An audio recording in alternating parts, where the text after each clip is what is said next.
Back now to the breaking news from the Middle East as we track two big stories tonight. It is 4 in the morning in Israel, and we are hearing artillery shells constantly landing in Gaza tonight.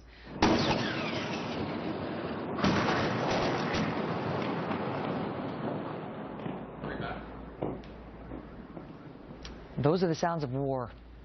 Where is this? And what does it mean for the United States? Brooke Goldstein is the director of the Lawfare Project and a human rights attorney. What about that, Brooke? What does it mean for us?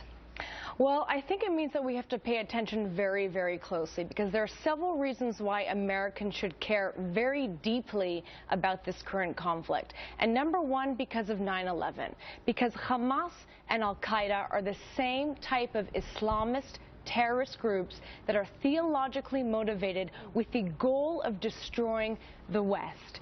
And Hamas is attacking Israel, not because it's engaged in some sort of civil rights battle for the Palestinian people, for Palestinian sovereignty. We know Hamas does not care about the Palestinian people because they are using them as human shields. Hamas is attacking Israel because it sees Israel as the outpost of the West in the Middle East. And it knows if we abandon Israel, if we allow Israel to be destroyed, then we are next and it can destroy us. And the only reason why Hamas has not been able to kill more Americans abroad, it has killed Americans in Israel, is because the Israeli counter-terror naval and air blockade and ground blockade of Hamas. When you describe them, of course, one wonders how could this ever be resolved? They're trying. Egypt is trying to broker this truce and find a peace between the Palestinians and the Israelis, and the Palestinians are sort of saying, well, it's not all about Hamas. We're sort of different. How can we ever, you watch the artillery shelling land and continue tonight, and you think, there's no way out. Hamas isn't going to say, okay, Israel, you get to exist.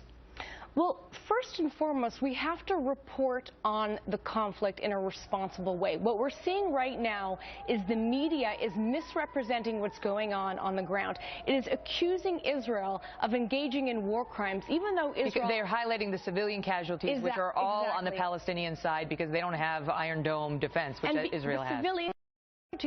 Because Hamas is using women and children as human shields.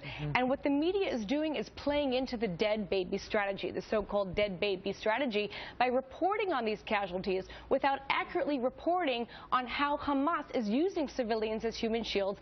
And therefore, we are encouraging Hamas to do that, and that's on our own moral conscience. Because it becomes a propaganda tool for them to keep things going. They want this going further into the future. This is a PR war for Hamas. Hamas did not attack Israel because it thinks it's going to win. Hamas knows it's going to lose.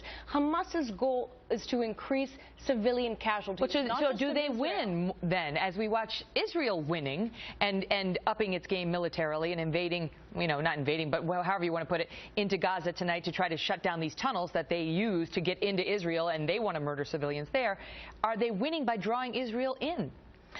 Well, they're winning the PR battle because the Western media is allowing them to, and they're also winning in the sense that the Obama administration has refused to cut off funding to the Palestinian Authority, even though it has now announced a partnership with Hamas. So you could make the argument that U.S. taxpayer dollars are going towards aiding and abetting a terrorist group, a designated terrorist group illegally that is currently engaged in a war against our ally and murdering its own civilians in the process.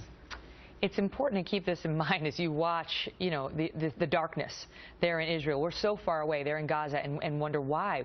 Why are we covering this? Why is this all over every major channel? Those are some of the reasons why. Brooke, good to see you. Thank you. So far